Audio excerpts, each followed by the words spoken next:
Good afternoon, good morning, good evening, no matter what time of day it is where you're at. I want to welcome you to another episode of the CVC Home Service Success Network. And just like every week, hey, we try to have a great subject matter to help people out in managing their companies, managing their people, and helping them to get to where they want to go in the real world. And today, boy, we got a special guest today. And this young lady was a member of our team for quite a while. And she's moved on to better things and different. I'm not going to say better. I'm going to say different things in different ways. So let's start out, Brandi. Let's kind of catch people up. What's Brandi kind of disappeared this year? You you won the President's Award for the National Chimney Sweep Guild at the convention, but you've moved on. So let's catch people up. What is Brandi up to Yeah. since you've kind of taken this hiatus from the chimney industry? Yeah. So we've sold our business to a wonderful couple. We close, I think, June 3rd. They're not a couple, they're brother and sister. But they are going to take Flues Brothers Chimney Service to heights we never even dreamed, which is wonderful. We're super excited for them. And I have gone back to nursing and I am working in the field of mental behavioral health. And I'm also a full time student getting my doctorate. I'm getting a nurse practitioner in psychiatry. And so, with May being Mental Health Awareness Month, it's a very timely time to come on and talk. There you go. And I've got to get adjusted because I bet, and so everybody knows a lot of times I kid Brandy and call her Nurse Ratchet. So now the day will come, I'm gonna have to call her Dr. Biswell, I guess. I guess I Dr. can B, I'm going to do Dr. B, I've decided. okay, but I think that we're close enough. I can still call you Brandy. I think so. I Yeah. don't have to call you doctor. Okay. Only Noah. Noah has to call me Dr. Mom. Dr. Mom, there you go. Okay, so this is also going to be a treat, Brandy, because Noah, your son's going to be one of the people asking some questions today. Yeah. So I've got my questions here. So, Noah, you spend a lot of time with your mom. I know y'all are very close. In fact, you come home from college this weekend because your sister is graduating and they're making a big party out of this, as we always do for Haley. She gets treated really special out there, don't she, Noah? So, Noah, what would be the first thing you'd ask your mom about mental health and in the workplace? For sure. So you are seeing, or just everyone in general is seeing a younger generation come into the workforce. And with that, we're seeing, this new side of people who are a lot more open to sharing their feelings. Not only that, but, societally, we are accepting that as well, right? So what does that look like when intaking more, Gen Z employees, navigating that situation for someone who, doesn't hire too many Gen Z employees? Yeah, I'm glad you asked. So, the average population that I take care of, I'm on inpatient psychiatric. So, people are seeing me on what we say is the worst day of their life, right? Because nobody ever wants to get to the point where they end up needing inpatient psychiatric treatment. But there's absolutely nothing wrong with it. And it's great when people seek help. But the average age of my patients actually goes from 18 to 26. We have some that are a little bit older, but most of our patients are in their like late teens, early 20s, which was shocking to me when I started in behavioral health, that we have so many young people. But I think it's because we have done a great job of reducing the stigmatism around mental health. It used to be, Noah, in my generation and your grandparents' generation, it was something that you didn't really talk about. Or Jerry and Cheryl, I think probably in your generation, it was like, you buck it up. There's no such thing as depression, or nobody has time to have a mental breakdown. You buck it up and you move on. And it's so wonderful. Even in the military population, I work with on a unit also that is specific to military. And this is something that the military years ago didn't have great mental health help. And now they have realized that, hey, this is something that we need to provide for our soldiers and our veterans. And they take it very seriously. Suicide rates are up. A lot of people hypothesize that it's due to social media. But I think what I'm passionate about, having owned a business for 25 years with your dad, is just the mental health of small business owners. Because what we do know, what the research tells us, looking at the high level research, is that small business owners, entrepreneurs, are actually at an increased risk for suicide versus just your typical worker or somebody who's working for a big corporation or even somebody who owns a big corporation. A lot of this is due to the financial stress that comes with owning a business, the isolation that comes with owning a business. This is where I think CVC comes in so helpful, because you guys actually serve as therapists, Jerry. You know that I talked about that a lot with you when I started coaching, that I felt sometimes more like a therapist than I did a business coach. But that's part of the service that you provide. We're not just there to tell you like, this is what you need to do with your business. You're there also to be a sounding board, because I remember my mentor a long time ago in the hospital telling me, Brandi, it's really lonely at the top. And it's true. When you're that business owner, a lot of times you're taking it out on your family because they're the closest people to you. You're taking that stress out on them. And you can't go to your employees and talk about the stress, or talk about, you don't know if you're going to be able to make payroll this week, or you're stressed because, you're down 5%, whatever the case may be. So I think a lot of the younger generation, I do think that social media plays a part. I do think that the younger generation, I don't see as much resilience in the younger generation, but I think the biggest factor is just that we're breaking down these walls of stigmatism and letting people know that, you do have to take care of yourself. You have to take care of yourself first, put on your own oxygen mask, and it is okay to come and it is okay to ask for help. In fact, as a nurse practitioner in psychiatry, a lot of nurse practitioners in psychiatry, Noah, I don't think I've shared this with you, but they actually work on college campuses because there's such a need there at high schools and college campuses. Okay. So, Brandi, I'm going to break in something that just get you to define for us, because you talked about working with military, ex-military people that are going through, and we've all heard of PTSD. Mm-hmm. And one of the things that I learned from you is PTSD is not just service related. Can you go into a little detail of what PTSD is and what is the result of this? Yes, and I'm so glad you brought that up. That was actually on my notes as well. So PTSD stands for post-traumatic stress disorder. And people think about it mostly because they think of people in the military. Well, I want you to think back to my population. I told you my population is average age 18 to 26. They've never been to war, but they are there and they are suicidal and they have post-traumatic stress disorder. Post-traumatic stress disorder can come from anything in life. A lot of my patients, it came from childhood trauma. Business owners have post-traumatic stress disorder. And when I was thinking about today's podcast, I was thinking back to, I can tell you 2 patients when we had our company that caused me post-traumatic stress disorder. And I think all business owners on this podcast can probably think back to that 1 or 2 clients that actually gave them that stress disorder, that when they think about that, their body actually goes into fight or flight mode. And it brings up feelings of anxiety.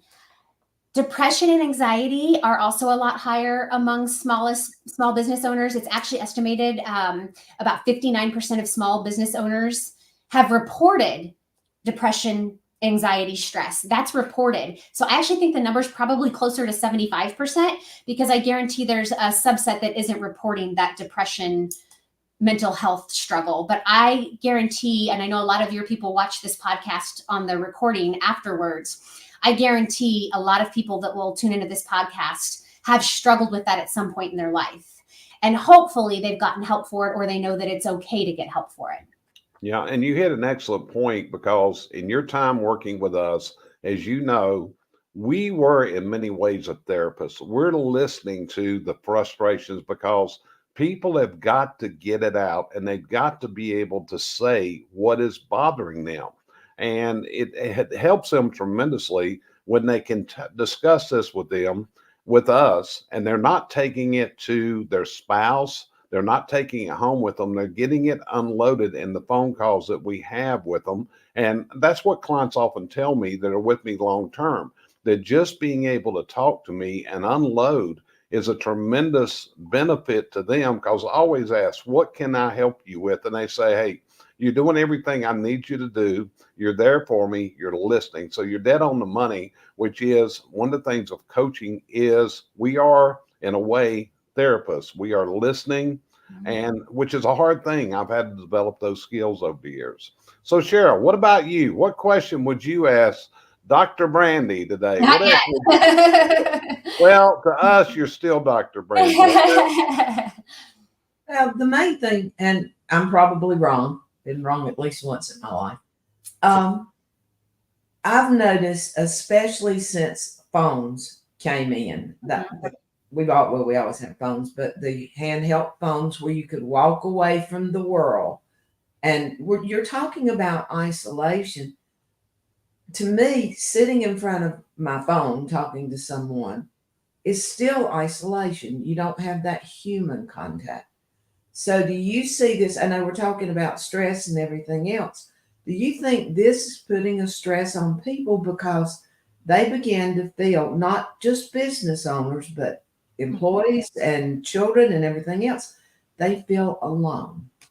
Not only alone, but now we're expected to be on 24/7. You know, it used to be you would go out, run your errands, and get back, and you had to listen to the answering machine to see if somebody left you a message. And most people didn't even want to leave a message. Now you're out running your errands and everybody can get a hold of you. When we were running our chimney company, I used to have to get on my CSRs because I would be working in the evening because I needed to stay up, and I would send an email and they would respond. And I'm like, what are you doing? Stop looking at your email. You're not working. But the expectation from a lot of companies is that you are on and you are accessible 24/7. We can get a hold of you. And I think that alone puts a lot of stress on it. I mean, I've even gotten so bad to where I wait to respond to text now because I just get so inundated with all the text messages that causes my anxiety to raise and causes my stress level to go up. But you're absolutely right about the isolation piece. Now, where I will say that we've gotten it right is through telemedicine.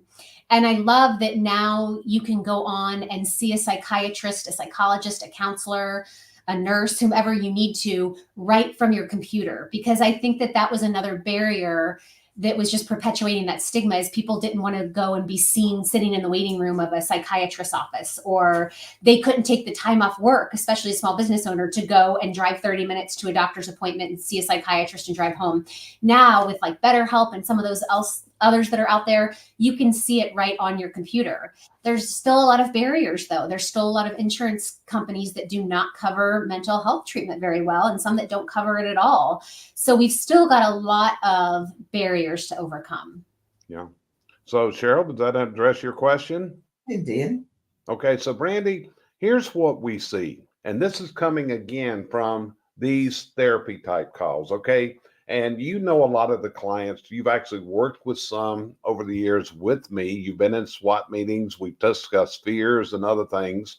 But, you know, what I'm seeing is it seems like there is a rising anxiety, which I consider to be a form of mental health. There's a lot of anxiety. People go into depression much easier than they did at an earlier time. I often wonder sometimes if it's due to the foods that we are eating, processed foods. Is it the chemicals that are in the food? Let's face it, we know that our agriculture uses a lot of chemicals. But what we're seeing is often this drives people to where they become, they're abusing drugs, they're abusing alcohol, they're using these things as a crutch. So my question is, am I right to view this as mental health, fitness, when we talk about anxiety, depression? I mean, it's really hard. Last night, I watched the show last night. I don't know if you've ever watched Young Sheldon, but last night was the end of the season. Noah's laughing. Yeah, I got into this last night, and I've been watching this, but the father had died. And to watch all of the reactions of the different members of the family was pretty amazing to watch this, how each of them dealt with it in their own particular way. So is depression, is anxiety, is that causing us to have absenteeism, lower productivity? Is it causing us to have a drop in sales and even a drop in profits? All of the above. And it's like you're in my head today. Get out of my head. Because one of the things that I discuss with my patients, on the military unit, we have to teach an hour nursing group every shift. And a lot of times I do a group on the gut microbiome, because what a lot of people don't realize is a lot of your neurotransmitters and your immune system and your stress live in your gut. And with all the chemicals in our food, with all the ultra processed food we're eating, that changes our gut microbiome, which in turn changes our brains and changes our brain chemicals. And so that is absolutely a part of it. it is definitely a reason for increased absenteeism. It's been probably about a month ago. I was at work and one of the technicians came and got me, and she's like, "Brandi, your patient's in the back hall crying." And I went back and sat down and started speaking with her. She was 22, and she was crying because she was going to lose her job, but her depression had gotten so bad, she brought herself in for treatment. She could not get out of bed in the morning to go to work. Like, she just could not make herself get out of bed and go to work because her depression had gotten to that point. And that's I guess my message is, don't let it get to that point. There's so many interventions that we can take long before that, through stress reduction methods, through our diet, through prescription medication if need be. I had a patient the last shift that I worked, what is today, Friday? So I guess Wednesday. And there's a lot of studies they're doing now on ketamine for drug-resistant depression, when your depression, like major depressive disorder, just isn't responding to all the drugs that we have, all the pharmaceutical drugs that we have available. And because I had asked him, I said, well, what's worked for you in the past? And he said ketamine. And so there's a lot of research now about ketamine as a therapy when, our SSRIs and our traditional antidepressants and medicines we use are no longer treating the depression any longer. Okay, interesting. So Noah, back to you. Your turn there. What else? What would be your next question for Miss Biswell? Didn't call you doctor that time. I called you Miss Biswell. Yeah, for sure. So I guess more of a general business question, but getting a little more on the vulnerable side. I feel like everything we've talked about so far has been like, I'm getting stressed out just hearing about it, right? Hearing about what business owners are going through and the things that they're seeing. I mean, 75% is a big number, right? So what would be the advice you would give to maybe one of the listeners who doesn't own a business but wants to start a business, who's maybe being turned away from this information? What advice would you give them to be proactive in those mental health defenses so that they can stay, as far away as possible from those issues when starting that? Yeah, good question. I mean, you have to look at the rewards of owning your own business too, because there's a lot of reward that comes with owning your own business. I mean, that's why I took a break from nursing for so long, was because we did have young kids and I wanted to be there for choir concerts and not miss anything. So there's a lot of rewards that come with owning your own business. But I think as far as preventative, it's making sure that you have a good support system in place. It's making sure that, yes, you are going to have to work hard in those first 5-10 years while you're getting the business up and running, but making sure that you have a stress outlet, whether that be go to the gym, doing yoga, getting acupuncture, a healthy stress outlet. Let me go back to that, because Jerry brought up about substance abuse. So one of the things that I do also is we detox people from opioids, alcohol withdrawal. So a healthy stress outlet, because that's the other thing. Small business owners have a higher increased rate of substance abuse, whether that be drugs, alcohol, etc. So finding that healthy stress outlet and realizing you don't have to be everything to everyone. I think that is really key. And there's some people that do this better than others, right? There's some people that are business owners and they seem like they're never ever stressed and they seem like everything just comes easy for them. And then there's others who you see that seem like they are just stressed to the gills all the time. And so part of that, again, is just learning how to deal with our stress, knowing what our neurotransmitters are doing. So our cortisol levels, for example, that stress hormone, knowing, if it's elevated, how do we get ourselves back down into our parasympathetic nervous system instead of our sympathetic fight or flight. So I think that I don't want to dissuade people from owning their own business, but I think that the people that are already out there and running the companies need to be aware that there is help out there and it's okay to ask for help and it's okay to get help. And I mean, you can really change your life with help. I'm more of a naturalist. That's why I like to talk about the gut microbiome and things, but I also 100% believe in prescription medication.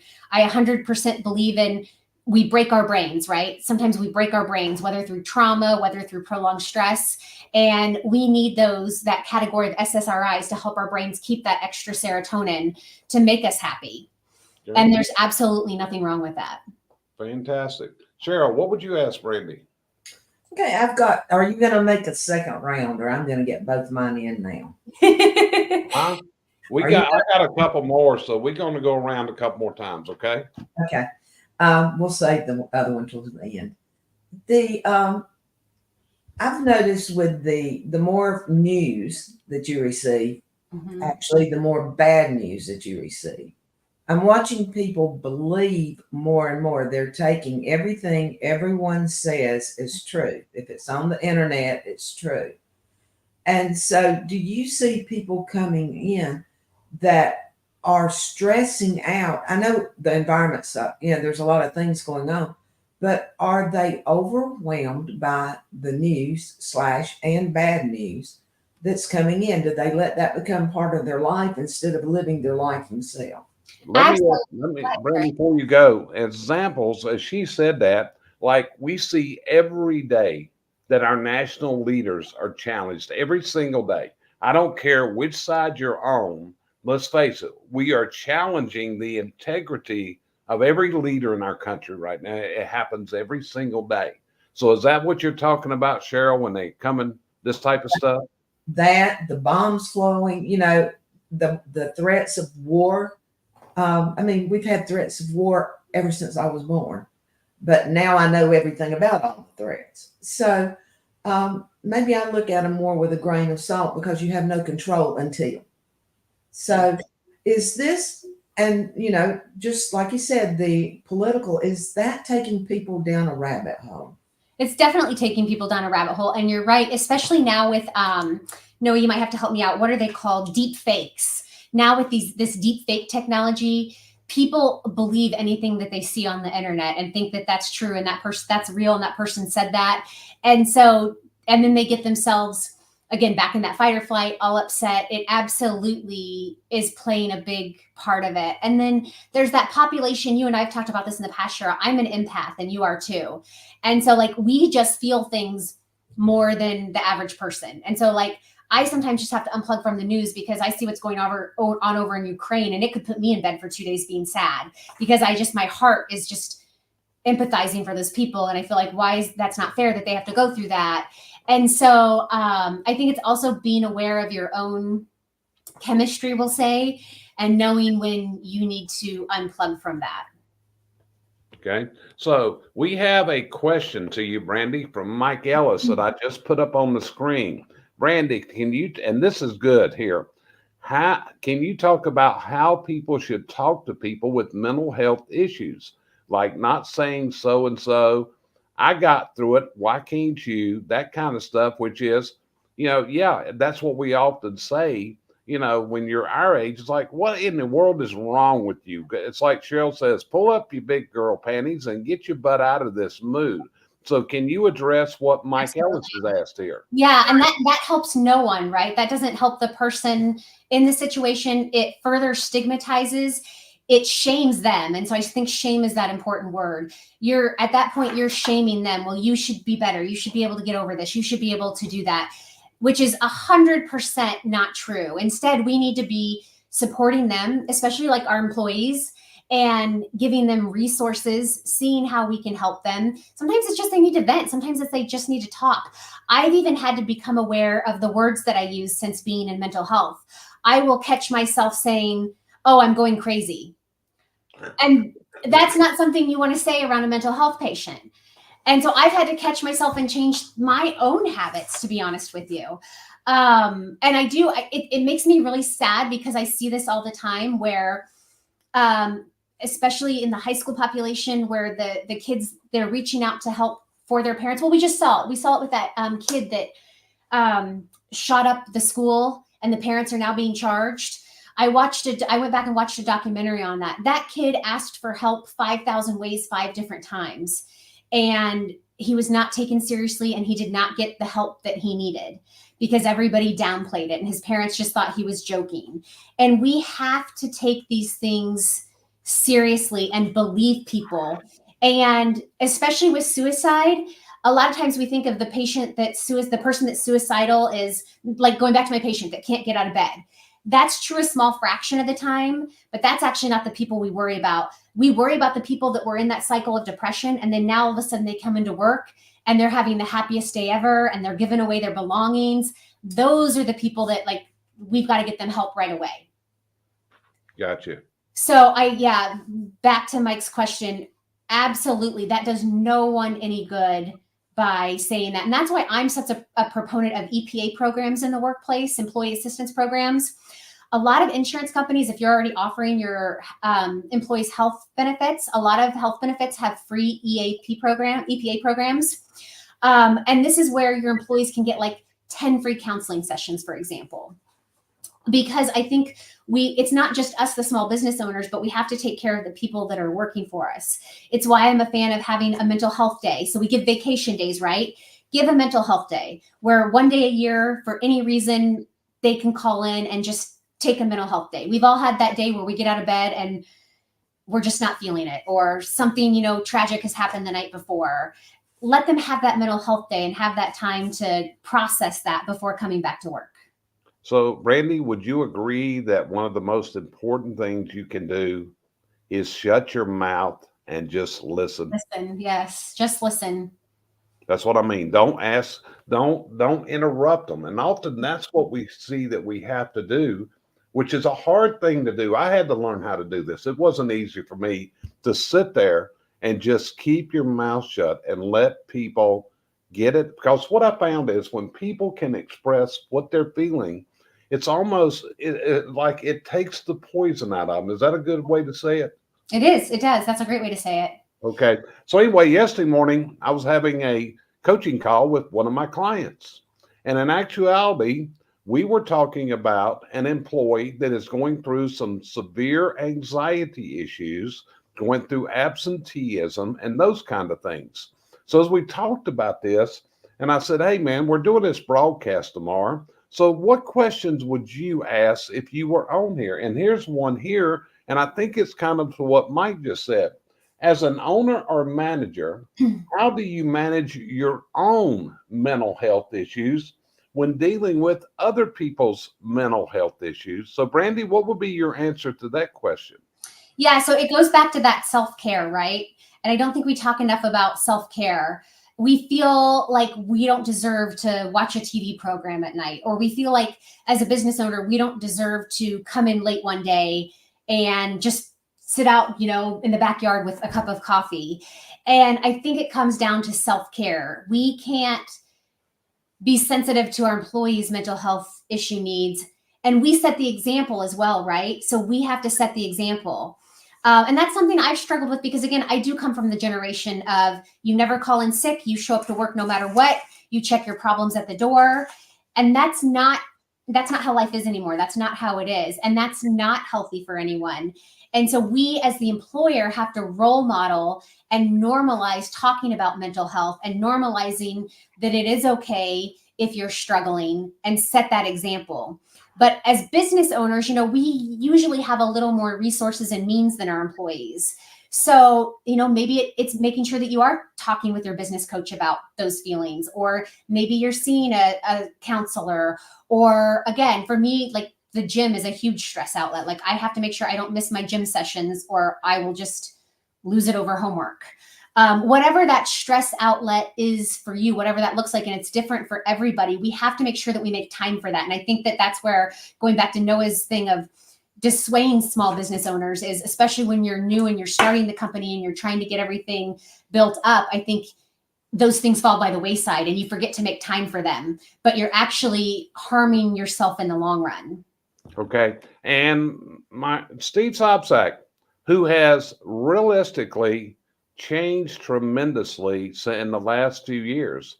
And this is exactly, he said, precisely the reason I'm at the gym at 4 a.m., getting my head straight before I come in and have to deal with everyone else's issues and the stress of the business. So is that kind of saying exactly what you just said? It is. And look, and I'm not saying like that you should tolerate an employee who has a lot of drama and seems to have a mental health crisis 362 days of the year. That they need other help. And at that point, the truth is this is probably not the right job for them. They probably need a different job at this time that better supports their mental health, whatever that looks like. They need to be doing something different because at this time, this just is not the right job for the headspace that they're in. So I'm not saying that we tolerate all these crazy behaviors either. And also, I always have to get the HR point in there. And so you also have to remember ADA fits into this too, because mental health, the DSM-5 criteria, depression, those do fall under the ADA limitations and reasonable accommodations. So we have to be careful with those waters too. But I think the point that I would just want to get across is, talk to your employees about mental health. Maybe bring in a speaker, to talk at one of the staff meetings and normalize it so that it doesn't get to the point. I was watching last night, I love documentaries, and the new Ashley Madison documentary just dropped on Wednesday night. And it was shocking and heartbreaking how many people that were caught up in this Ashley Madison scandal that committed suicide over it, because they thought that, sure, they had messed up. They probably messed up their marriages, but they thought that that was the only way out, was to commit suicide, which we, of course, all know is not true. And so it breaks my heart when people get to that point. Going back to, we talked about food. I also struggle with the legalization of marijuana. And the reason is because we have very, very strong data showing that people that use a lot of marijuana before the age of 20, before their brains are fully developed, if they have any tendencies towards schizophrenia, bipolar, mental illness, that can actually activate that part of the brain.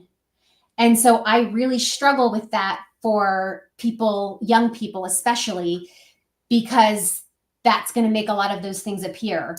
As employers, we're often hiring people in their late teens, early adult stage. That's where most mental health crises or diseases such as schizophrenia, again, bipolar, that's when most of those present and are diagnosed, are in those 20s. So it's very likely, if you have a large company and you have a large population of 20-something-year-olds, that you are going to deal with this. We had an employee that worked for us that was bipolar, and that can be very challenging if they get off their medication and you're now dealing with a manic episode. Got you covered. So Noah, you got another question out there, brother? I do. I think it's great that you are telling business owners, excuse me, to talk about mental health with their employees, obviously.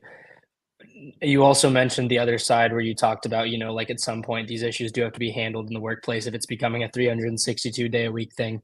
As a business owner, where do you set that boundary of, educating your employees and being there to help without getting too involved in their personal life or, digging too deep into that work-friend balance? Okay, Yeah, let me, go ahead. before you go, what Noah just said is, I'm going to read what this client texted me yesterday for this. As an owner or manager, it's hard to know where to draw the line for someone. When are you being taken advantage of versus not providing the proper support for someone? And I just think that complements what he was saying tremendously. Yeah, I agree. And I think that goes back to, that's why I like the employee assistance programs, because that takes you, the business owner, out of it. They can tell you they're going to use the employee assistance program. They don't have to, but they can go and get that help, whether it be 5 visits, 10 visits, etc. They can get that help they need without sharing anything with you if they don't want to.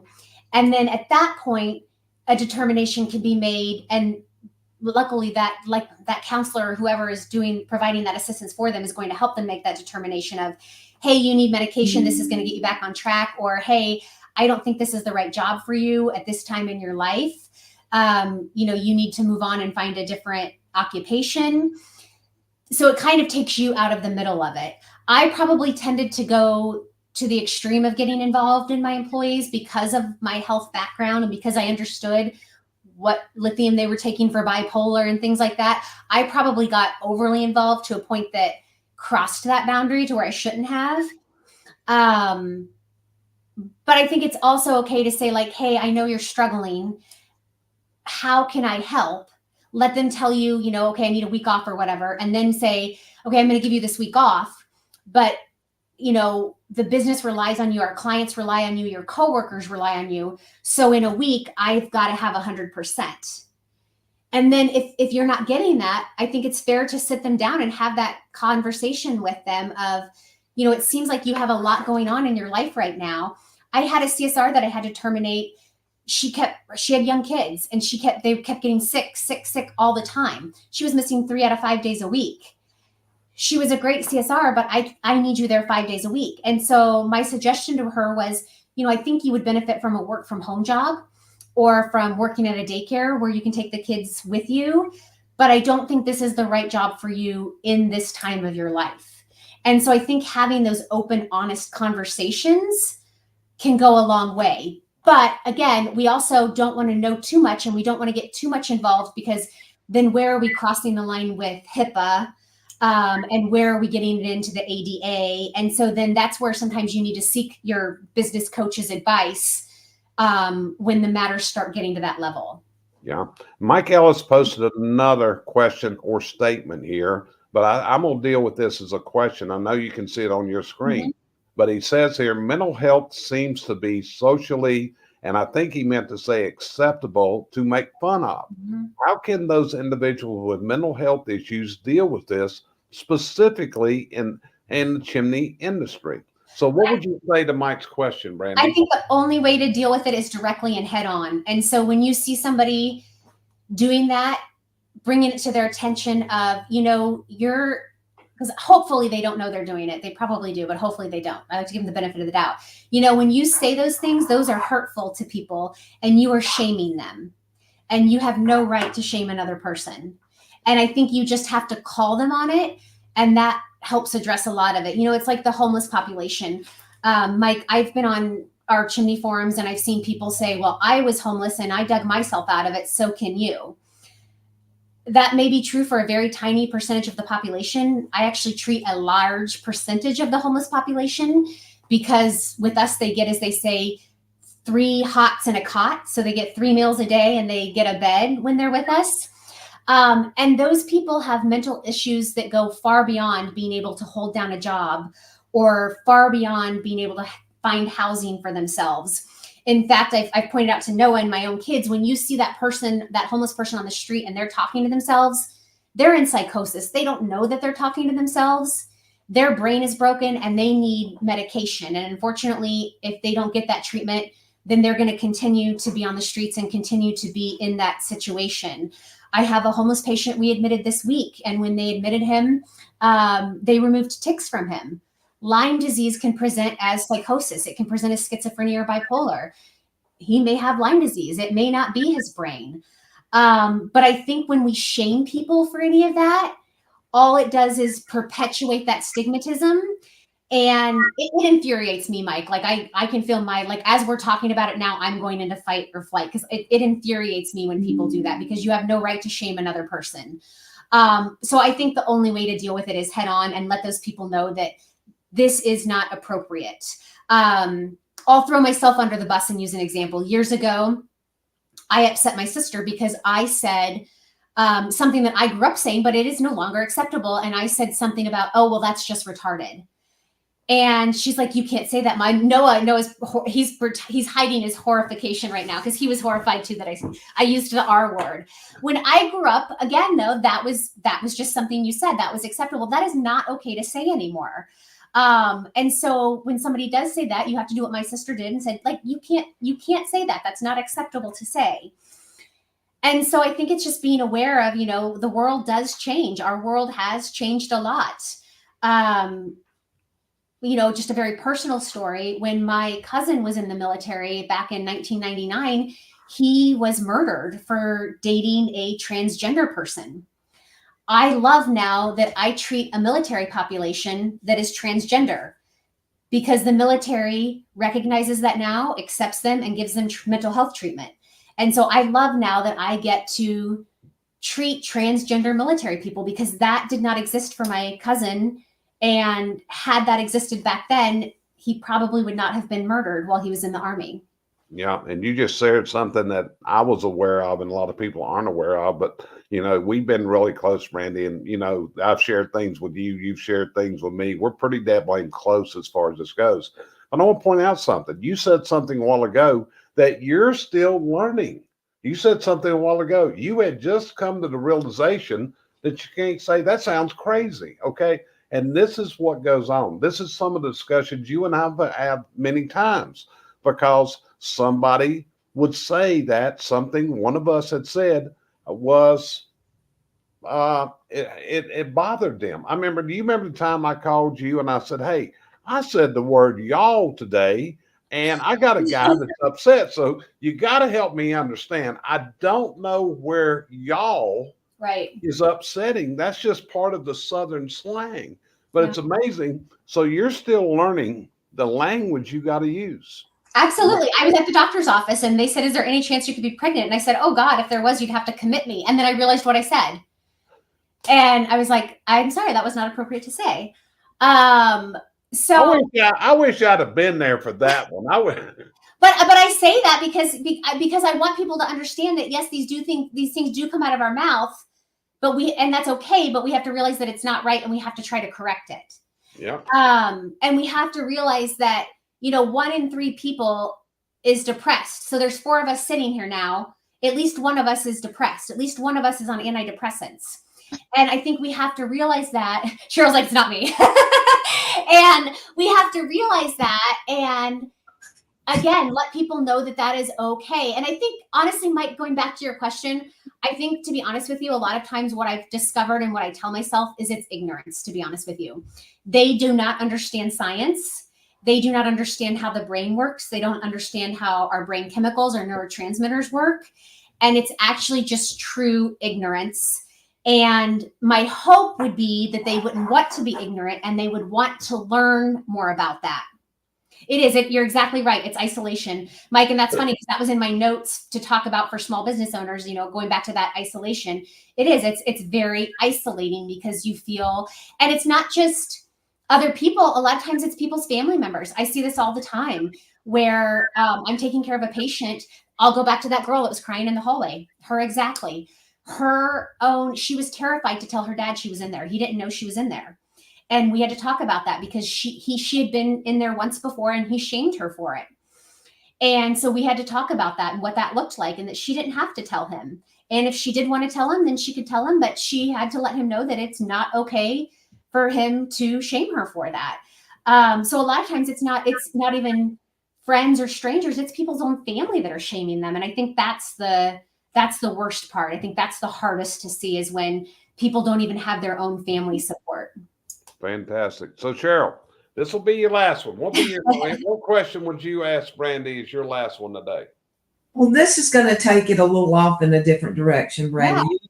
You and I, like you said, are both naturalists. We neither one. That's how we try to fix things. So we're sitting here talking about how we get people into this. Mm-hmm. You were talking about food, and I know you can't list a thing like that, but is there things that either we can do for ourselves or we can provide for our employees that will helpfully fix what you were talking about? Mm-hmm. Yeah, and I'll throw myself under the bus all day long. When we had Flu's Brothers, I would provide crap snacks because that was inexpensive for me to buy. They loved their snacks, and that was what was cheap, was sugar to buy.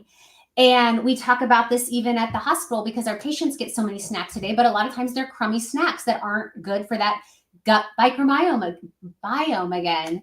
So anytime you can eat food in its whole natural state is better. Anything you can do to reduce your stress level. And sometimes it's not, I will tell you right now, I have if I went into the doctor right now and they were to give me the depression scale, I would be off the charts because I have 6 major life events happening right now that I won't go into, but major things right now, I would be off the charts. But part of it too is teaching ourselves how to deal with the stress and how to cope with it and framing it. For me, I frame it in, okay, Brandi, yes, it's extremely stressful right now. You're working, you're doing homework, you've got all these other things going on, but you know what? It's for 8 weeks. And in 8 weeks, things are going to look very different. And so part of it is reframing that for ourselves. And again, I just want to go back to not being afraid to reach out for the medication when it's needed. And it doesn't mean you're going to be on the medication for the rest of your life. It may just be until it fixes that brain, but controlling your stress, controlling your fight or flight. There's somatic yoga now. There's so many things that we can do, just a simple exercise I'll teach you real quick that helps bring you out of fight or flight and brings you back into your parasympathetic nervous system. And you can do this at your desk if you're feeling stressed. If you and I'm going to yawn just thinking about it. If you just turn your head like this until you yawn, and then turn it the other way until you yawn, that actually decreases your stress level. It activates your vagus nerve and kicks you back into your parasympathetic nervous system. So like just a really quick thing that you can do it during the day, getting enough water. I talk to my patients about that all the time. They're not getting enough fluids, especially for the medications that they're taking. So that there's so many things you can do. And I think it's just so important in this month of May that we're aware of that. And I know I keep repeating it over and over again, but just, again, letting people know it's okay to talk to you, letting them know that you're a safe person, that if you're struggling, you can come and talk to me. And, I'm here to listen. And if you are at that point where you need help, I'll help you get that help that you need. And not turning again to those unhealthy coping mechanisms of drugs and alcohol. Well, if you've listened to us today, Brandi has shared some significant information with you, because if you have a workforce and they are in depression, they're in anxiety, if they're having drug abuse issues, alcohol abuse issues, I'll even go as far as food abuse, which can also be one, sitting there. These caffeine colas. I go into a convenience store and it blows my mind. I'm looking for a bottle of fruit juice, Brandi, because that's what I like to drink a lot of times when I'm doing a seminar. And I got all these caffeine colas in the convenience store, and I got one little rack of juice down here. It's like, Lord of mercy, what's going on in this world? But anyway, what you've got to do, you have to, and I think I'm going to post what Mike Ellis just said, talk with empathy, but more importantly, talk honesty with your people. Absolutely. Let your people know and listen to them, because having a workforce that is physically fit along with mentally fit is going to get you a whole lot farther than a physically fit force that their mental health has gone all to pieces. So hopefully this is giving you some good words here. So Brandi, I don't know when you'll be back with us again, but what else would you say to end this episode today? Just again, if you are struggling, get help. Even if you think, oh, well, I'm not really that depressed or I'm not really that stressed. If you're even having that thought, you're probably at the point you should at least, talk to someone about it, see a counselor, see a medical provider, whatever that looks like for you. Talk to, your pastor, whoever that trusted person is for you, to say like, hey, I'm going through this, because chances are they've been through it themselves as well, or they know somebody who's been through it. Don't wait until it's the worst day of your life, which again is what we say when the patients get to us. It's the worst day of their life. We're seeing them on the worst day of their life when they are sitting in the highway. They've been brought in on a 96-hour hold because they were sitting in the highway in traffic, because they have let things get so bad that is the only way that they saw to get out of it. And then also I'm hoping when it's time to do my dissertation graduate project, one of my ideas would be to do it on stress and depression in the small business owner. So I'll be needing some subjects at that point. So maybe Mike can be a subject for me since he's also passionate about this topic. Because I would love to do, we have research on it, but there needs to be more research and there needs to be more data. Yeah. Well, for myself, I want to really thank you for being on with us. We have missed you, young lady. I missed you guys. And I'm sorry, but you and I have a very unique relationship. We have actually talked about things that are very inner with each of us. We know things about each other. And to be honest with you, having that resource to me of you has been a big asset to me over the years. And, and we still do this, You shared something with me yesterday of extreme happiness, okay? Not going to say what it is, but happiness and stress all together. Happiness and stress all together. But that's what you got to have. You got to open up about this stuff, and you got to be able to talk to your people. You got to let them there. Steve Sobczak just put in, great job, Brandi, great information, always helping, always helpful. And I know Steve misses you too out there, okay? So anyway, we appreciate you tuning in with us this week for the CVC Home Service Success Network. First time we've ever had two members of a mother and a son on here. So Brandi, How are you looking forward to what this young man's doing? I am so excited. I am so excited. I'm so excited for all he's doing with his Service Titan certified provider coach and helping other business owners with their Service Titan. And just, I love watching him on the podcast every week as a mom. I think he's so articulate, and maybe I'm just biased, but I think he just has such great insight and such great questions. And I just love getting to be his mom and watch him grow up. And we are, and so everybody's aware, this is a big historic time in the Biswell family because Haley, the daughter, is graduating high school this year and getting ready to go to college. And I know Brandi's really been looking forward to this day. Right? We're going to have 3 of us in college, so it's going to be just fun. That's it. We have to get Jeremy signed up. He's going to take some college courses. Yes, yeah. But anyway, appreciate you joining us today. We hope this has been a time of value for you. And hopefully that's our whole process here, is to share value, ways that you can put these processes to work. So the big thing out of this is, my opinion, be aware of the problem. Be aware. Number 2, let your people know you're there to help them. You're going to help them through the challenges. Be willing to listen. Be a mentor to your people. That's the things I heard here that I think would really pay off for people. Brandi, you agree? Absolutely. And just going back to, again, what Mike brought up too as well, and, you know, advocate for mental health. And if somebody is out there and shaming them, call them up on that. Don't let it just slide. Yeah. So appreciate you folks joining us today. It's been an honor. It's been a privilege. It's been a pleasure as always. And we'll see you next week on the next episode of the CVC Home Service Success Network. Have a fantastic weekend. And you tell Miss Haley, congratulations from me on her graduation.